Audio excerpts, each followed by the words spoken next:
Good evening everybody. So, we are still talking with the alkali metal ions, their production in this particular class. So, now today we will see how the production of sodium industrially and its different compounds can affect the course of our study, where we can see basically how in the elemental form we can get the sodium. As we all know that when we are handling sodium in the laboratory purposes also, the sodium as small blocks of metals come under some inert solvent like kerosene. So, how we get that particular sodium if you have a huge source of sodium chloride from seawater or brine. So, that we will see that starting from your sodium and its different compounds, though it seems very simple that how we get sodium, but thing is much more complicated if I ask you that how you get sodium from sodium chloride, which is the typical natural source from our seawater or any lake water or any salty water or brines. So, this we will see, and then some very important compound based on the sodium, such as sodium borohydride or any other compound, because most of these compounds we know the industry is flooded with large number of sodium salts, including the pharmaceutical industry, because this particular sodium salt, if it is a typical organic compound like that of your sodium benzoate or any other sodium salt, we know that we are converting typically benzoic acid to sodium benzoate is in its salt form. So, that particular salt will have higher solubility in water. So, it can go up to the level where we can use it in the food industry. So, the food industry, the addition of all these sodium salt can be the subject matter of this particular course if we think nicely that how we can use sodium and its different useful compounds as industrially important. So, the first thing what we can see now that how metallic sodium we can get. So, how this particular thing can be useful, because we can have huge supply in the laboratory also. Starting from our school laboratory to college to university or any other laboratories, we can have a good source or good supply of metallic sodium for some useful analytical purposes or useful analysis. So, this can be processed or this can be obtained by simple thing is that the electrolysis of molten and specially purified sodium chloride. Just now as I told you that you can have huge supply of sodium chloride from the seawater also. So, you get huge amount of sodium chloride, but industrially you should know how that particular sodium chloride, that means Na plus Cl minus present as ionic salt, can give you sodium as sodium 0, and the metallic form, how you get that metallic form, whether you can take it as a molten sodium metal or in the liquid form or in the solid blocks. So, one of these things, that means that industrially important electrolysis process is the Downs process, and with time basically depending upon its feasibility of the particular process, we can go for the different types of modified Downs process. The modified Downs process will be useful for production of industrially important one of these alkali metals as your sodium. What do you do then? That is not that typically you take sodium chloride and its electrolysis, but other salts such as your calcium chloride or barium chloride are added to some extent, or some composition we know that how much of these two salts can be added. So, these bivalent alkaline earth metal ions like calcium and barium salts like calcium chloride and barium chloride will be added to reduce simply the melting point of the molten sodium chloride, because the melting point of the molten sodium chloride otherwise very high. To reduce it to some workable temperature range such as your 600 to 800 degree centigrade, because if you go for electrolysis at pretty much higher temperature such as 1000 or 1200 degree centigrade, your cost required to maintain that particular temperature would be very high. So, always the idea would be how much we can go down to a temperature where we can get useful production of sodium through electrolysis, that means the reduction of Na plus to Na0. So, typically for this particular process, as the temperature is one of the important factor to know to control. Similarly, what are the different cathodes and anodes, what we use for this particular electrolysis process. So, the carbon anode, simply we all know from our dry cell to any other cases that we use the carbon as useful anode material, and the still not the carbon or any other thing, that means still now is your cathode, and diaphragms of steel wire gauge. So, wire gauge, so you have the steel cathode and is a diaphragm we make where the wire gauge is there, that we know that sometimes if we try to cover the entire cathode material throughout the reactor or throughout the cell like we do in our coulometry cell, when we do the coulometry we have the typical wire gauge which is made of platinum sometime. So, platinum wire gauge electrode is used, so is a net basically. So, wire gauge net is utilized for one of the electrode for that particular process. Similarly, the diaphragm of steel wire is utilized in a form of gauge to make it a cathode, useful cathode. But when we do, because as I told you just now that you have to maintain a temperature of 600 to 800 degrees centigrade. So, how you make it? Through electrical heating only. So, the electricity consumption would be very high. That is why the process is also known as very energy intensive process. So, the production of sodium industrially as sodium metal should be energy intensive, and we require 10 kilowatt hour is consumed for the production of 1 kilogram of sodium. So, the challenge for the people who are handling with this, who are modifying the process, who are improving that particular industrial process is that how you can go down for a temperature where we can reduce further from a temperature range what just now we have seen, which is 600 to 800 degrees centigrade. Because as you are able to do it say 500 degrees centigrade or 400 degrees centigrade, some other complications can arise, but you can save the electricity, you can save the money in terms of its expenditure for the production, because always people can calculate it out that what we are doing for your industrial production, it should be always be cheaper. So, like that of your per kg production, how much electricity you need, and considering all other effects, considering all other expenditures, you should be able to tell how much is your total expenditure for the production of a kilogram of metallic sodium.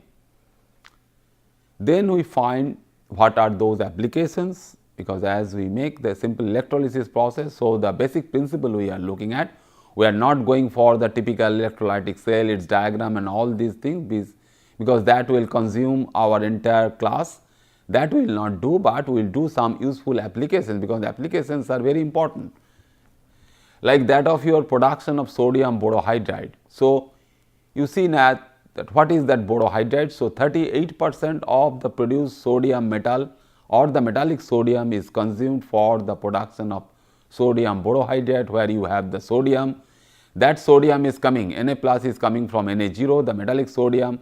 Then we have the boron, whether we can use that boron from the diboron part or BH3 or any other boron source or simple boric acid.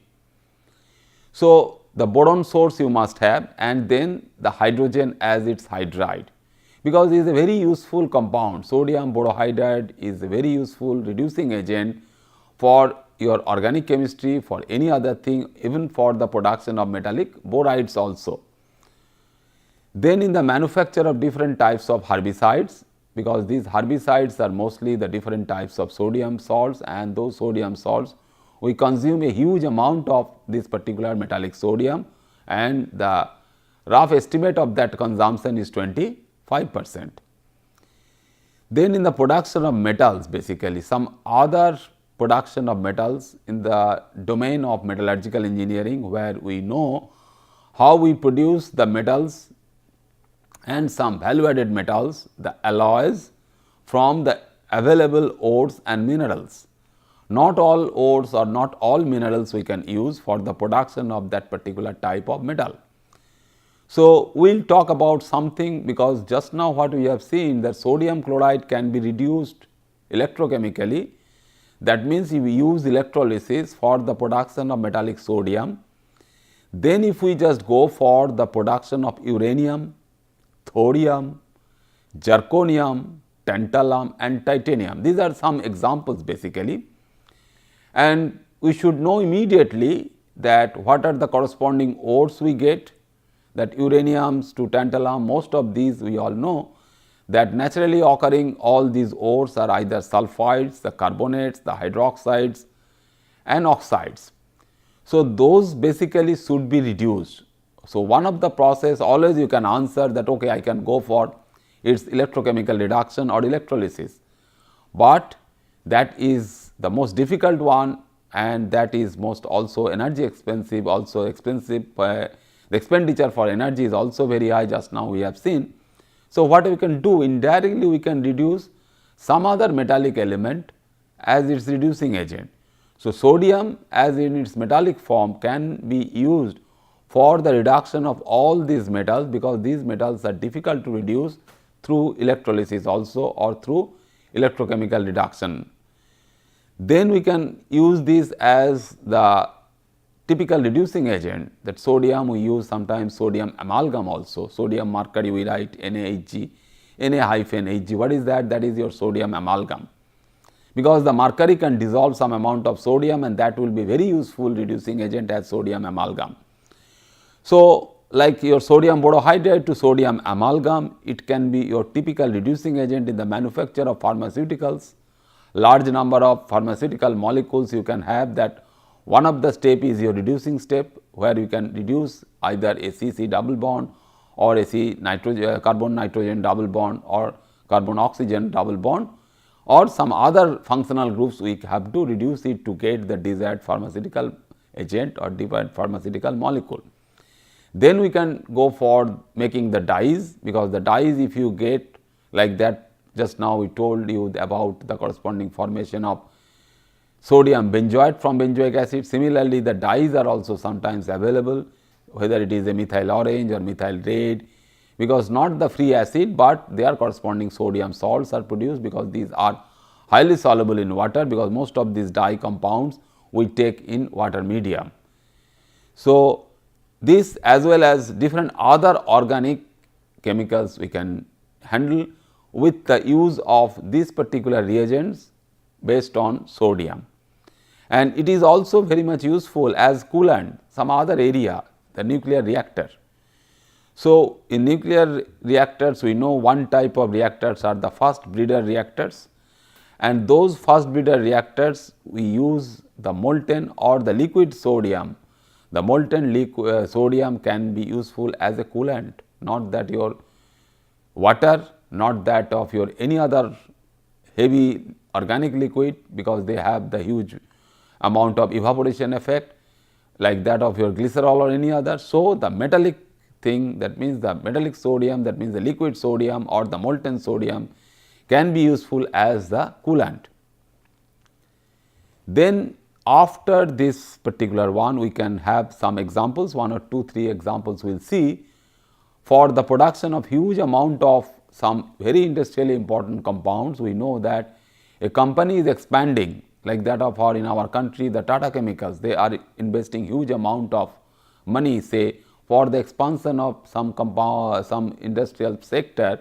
What we read in the newspaper, that is the soda ash or any other thing. So, what is that soda ash? So, this is the technical term, but as an inorganic chemist always we try to know what is that compound, where we get it and how we can manage it to get from your corresponding source as your metallic element. So, how metallic sodium can give you the corresponding production of sodium carbonate. So, one of the process is very well known and historically is also very important, because everybody should know, starting from any chemist, any chemical engineer or any industrially handling chemical compounds, that what is that solvey process.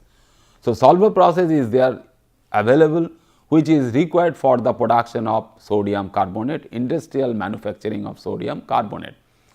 So, if some question is asked, that always you try to remember only that it is the solvey process which is the most useful process for the manufacture of sodium carbonate. It is not for other sodium based compound or not potassium based compounds or any other compound.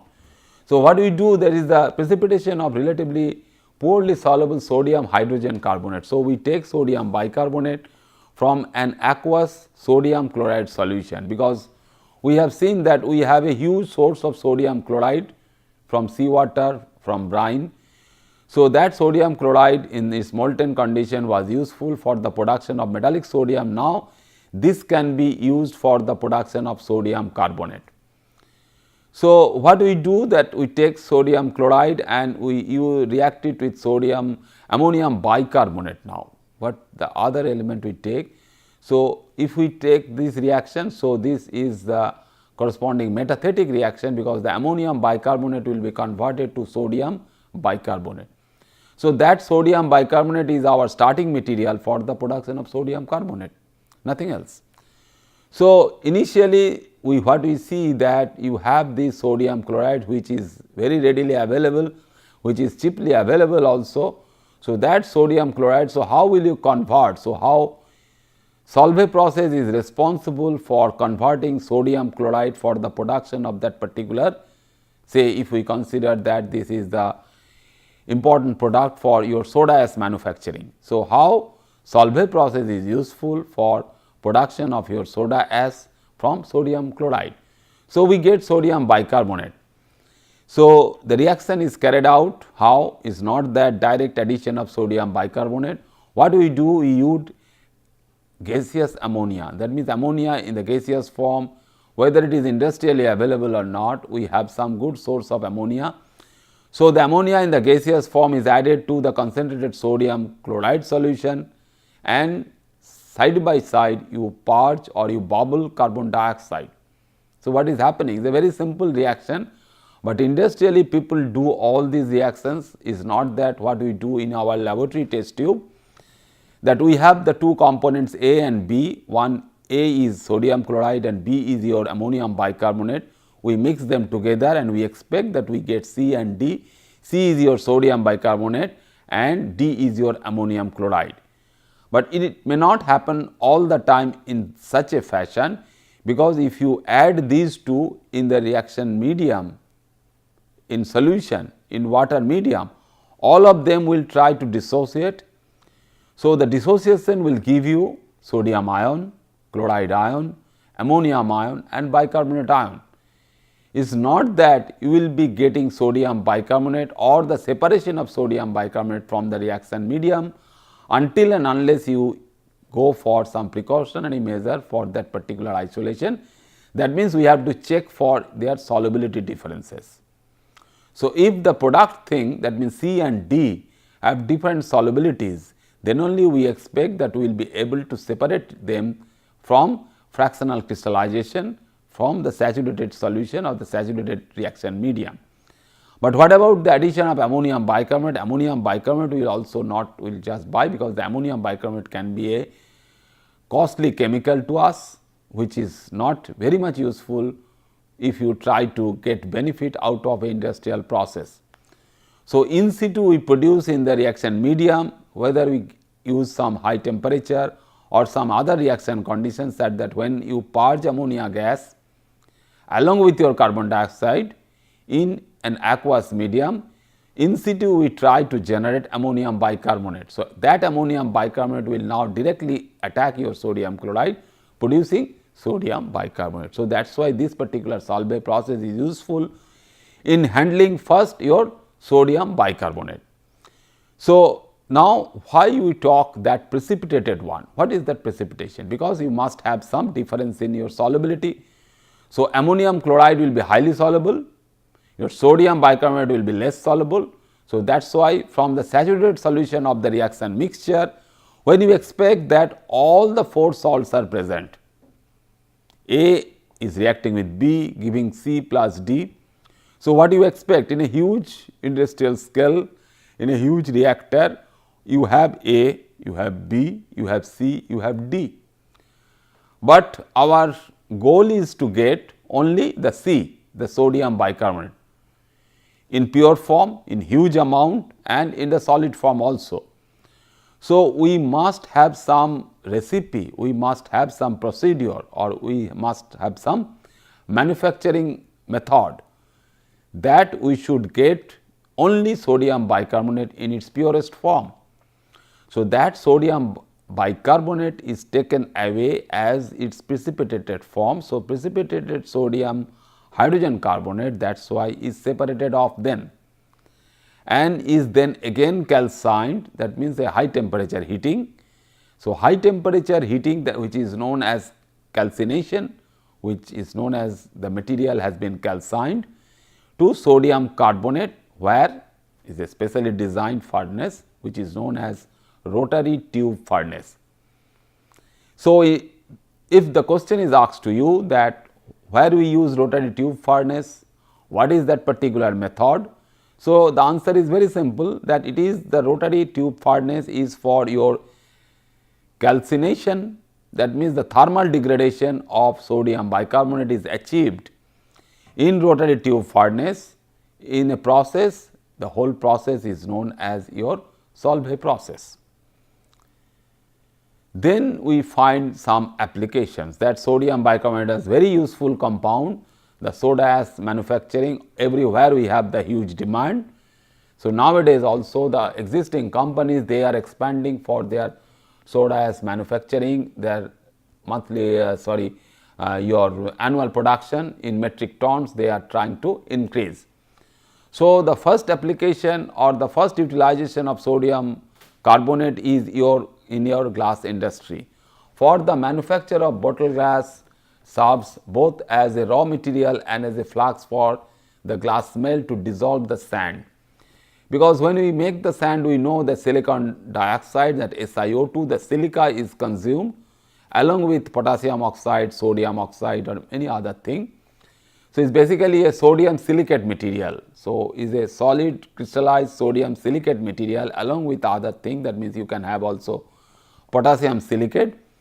So, the source of that thing, that means sodium carbonate is given in this particular industry, because during the burning process we are not utilizing sodium oxide, that means Na2O we are not utilizing, which is a pretty costly one, but in a particular glass like that of your cement, Portland cement, we try to write that this much sodium oxide is present. So, the composition of a particular glass in a glass industry is reported in the form of the different oxides present, how much your silica is present as silica dioxide, silicon dioxide SiO2, potassium is present as potassium oxide K2O, sodium is present as Na2O. The way we also describe all these things in case of your analytical data for Portland cement also, because those are also a mixture of the different types of oxides.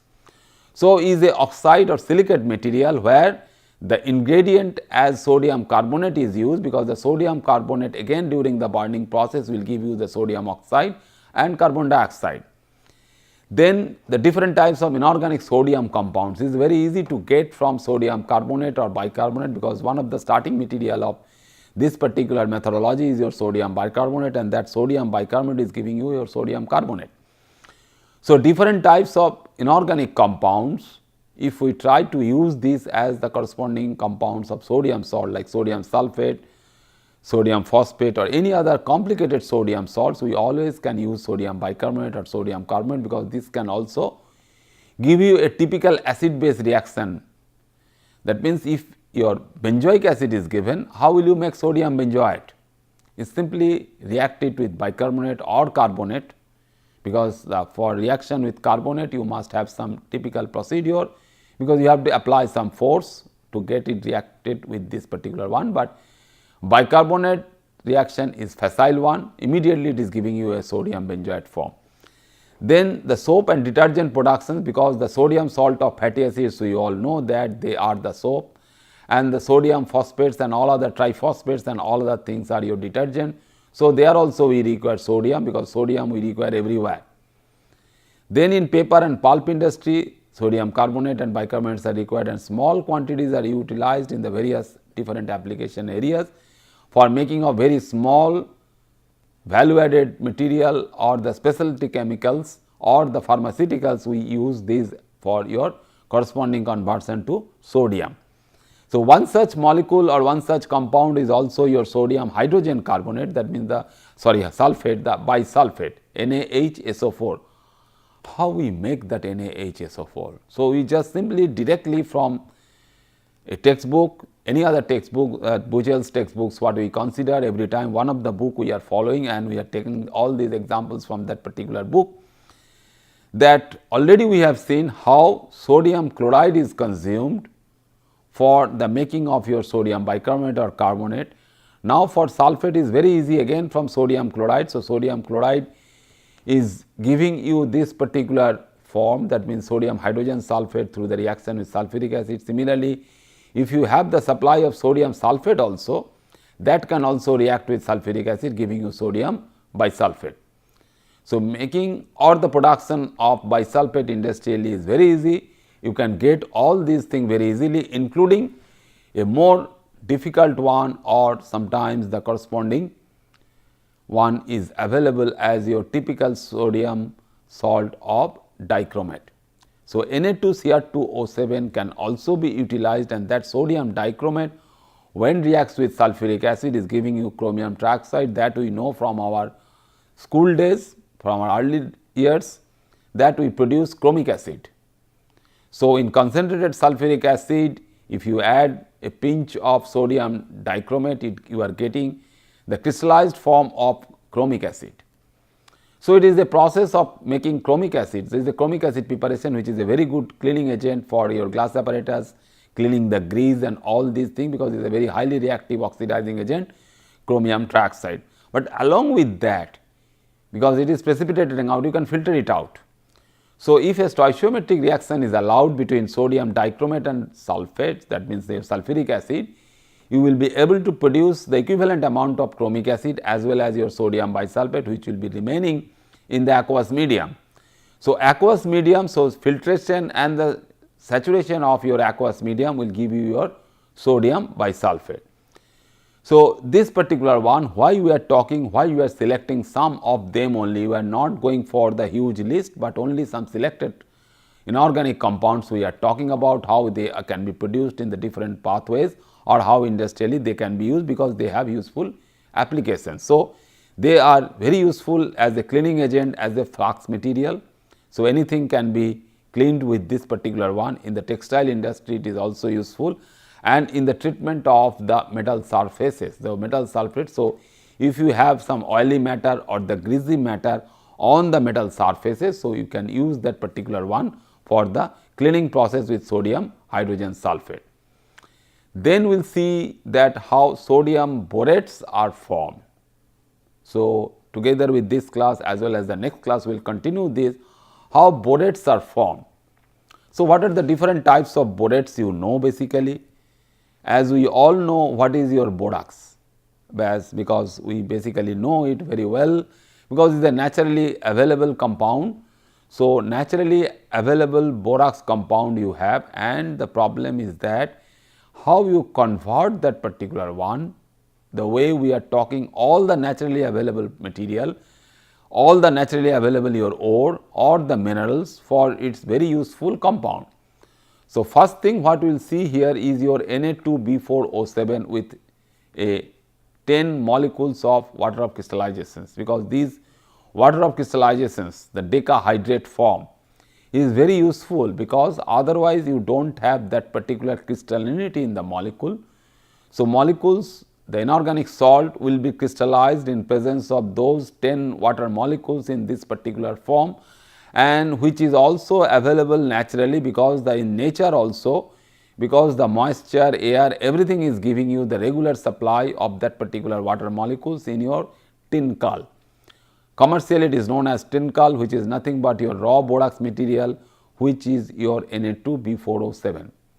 Then we can also have Carbonate, which is also known as rasorite in some other form, and tincalconite.